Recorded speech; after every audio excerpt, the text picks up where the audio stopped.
सगळे महानुभाव तसेच विदर्भातून आलेले सगळे पत्रकार बंधू माझ्या दोघी बहिणी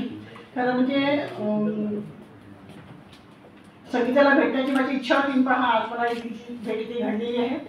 खरं म्हणजे आजच्या ह्या कार्यक्रमाला मी काय बोलावं कारण की तुम्हाला सगळ्यांचं ऐकण्यासाठी मी इथे आलेली आहे। मिलिंद भाऊंचं माझ्यावर असलेलं प्रेम आमची फॅमिलीवर असलेलं प्रेम की ते नेहमी फोन करतात या आणि त्यांच्या म्हणजे प्रत्येकच कार्यक्रमाला बहुतेक मी उपस्थित राहिले आहे।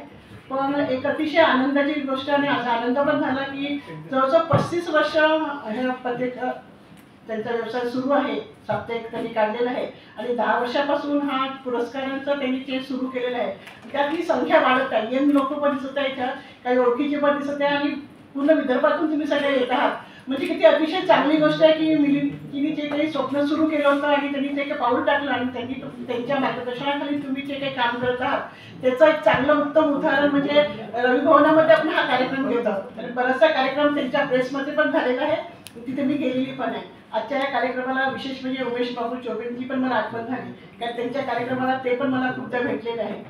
खरं म्हणजे सांगताना असा आनंद होत आहे की पत्रकारिता म्हणजे मी तर काही लिहत नाही किंवा काही, मी एक वाचक आहे म्हणजे त्यामुळे मी तसं बोलेल की मला काय हवं आहे, समाजाला काय हवं आहे याचा तुम्ही सगळ्यांनी विचार करावा। म्हणजे मी नेहमी सांगते की तुम्ही जे लिहाल ते लोक वाचतात आहे ना। आताच आपण श्रद्धांजलीचा कार्यक्रम घेतलेला आहे, अतिशय किती वाईट गोष्ट आहे की आज आपल्या देशात आपण सुरक्षित नाही आहोत पण त्याच्या मुळापर्यंत आपण कधी पोहोचण्याचा प्रयत्न करतोय का की एका साईडनीच आपण बोललं जातो की नाही हे चुकीचं आहे, एका साईडनी बोललं जातं की हम सब साथ में रहना चाहिए बटेंगे तो बटेंगे। तर याच्यावर खरं म्हणजे दोन्ही साईडनी विचार हवा असं मला वाटतं। मी कुठल्या पक्षाची नाही कारण की जनरली मी भारतीय जनता पार्टीचं पुष्कळ लोकांना वाटतं पण एक भारतीय नागरिक म्हणून जर आपण विचार केला तर समाजाच्या प्रत्येक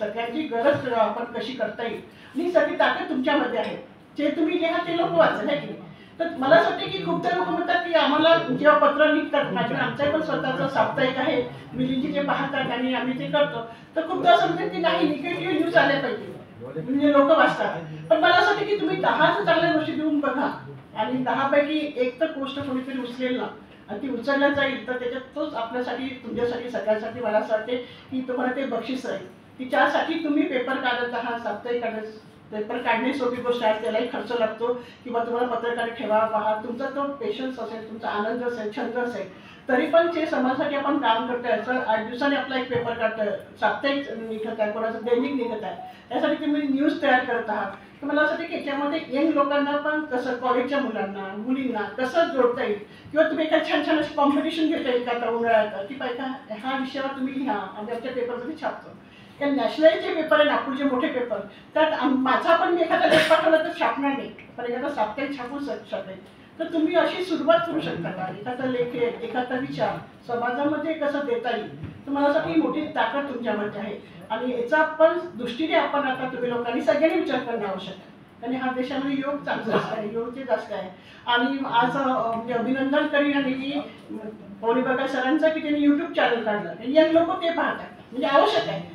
जे येऊ शकत नाही कारण आज आम्ही पण पतसंस्थेत विचार करताना आम्ही म्हणतो यंग लोक येत नाहीत आणि QR कोड काढला ऑनलाईन पेंटिंग केलं तर हे परिवर्तन आहे हे आवश्यक आहे। ह्या परिवर्तनाचा स्वीकार आपल्या सगळ्यांना करणं आवश्यक आहे। 10 वर्षापूर्वी 20 वर्षापूर्वी काय चालायचं ती गोष्ट वेगळी आहे तो आपला अनुभव आहे पण येणाऱ्या 10 वर्षात आपल्याला काय चालेल याचा विचार करणं आवश्यक आहे आणि काय चालू शकते हे तुम्ही देऊ शकता। म्हणून मला असं सगळ्यांना असं वाटतं विनंती करायचं की तुम्ही तुमच्या ह्या साप्ताहिकमधून डेली पेपरमधून एक युवक युवतींसाठी समाजासाठी कुटुंबासाठी देशासाठी